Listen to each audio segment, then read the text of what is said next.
Merhaba arkadaşlar, yepyeni haberlerle karşınızdayız. Elçin Sango'nun dansı gündem oldu.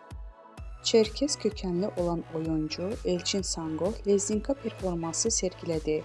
Sango Çerkesleri özgür dansları çıplak ayakla oynadı.